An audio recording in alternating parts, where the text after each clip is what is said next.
சொல்லுங்க. இத பத்தி என்ன? இது வந்து நொண மரம்னு பேருமா. ஒரு சிலருக்கு வயிறுலாம் பானை மாதிரி ஆகிடும். அப்போ வந்து இது மாதிரி இந்த குருத்தை இலசம் எடுத்து ஒரு 4-5 தழை நல்லா மழை அரைச்சிட்டு தண்ணியில் சாப்பிட்டாங்கன்னா அந்த வயிற்றுலாம் சுத்தம் பண்ண தேவையில்லாத அழுக்கு கழிச்செல்லாம் வெளியேற்றலாம். இந்த தொப்பையெல்லாம் குறைஞ்சிடும். கொஞ்சம் எக்ஸசைஸ் பண்ணணும் காலையில். வயிற்று மருந்து பாதி, எக்ஸசைஸ் பாதி. அதுமாதிரி போனால் இந்த தொப்பையெல்லாம் குறைஞ்சின்னு வந்துடும்.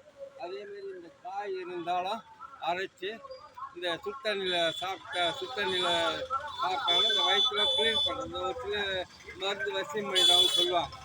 அது மாதிரிலாம் இருந்தாலும் வயிற்றை க்ளீன் பண்ணி வெளியே வயிற்று சுத்தம் பண்ணால் அவன் க்ளீன் ஆகிடும். பயப்படுத்தாங்க. அது மாதிரி ஒரு நொணா இலைன்னு பேர்.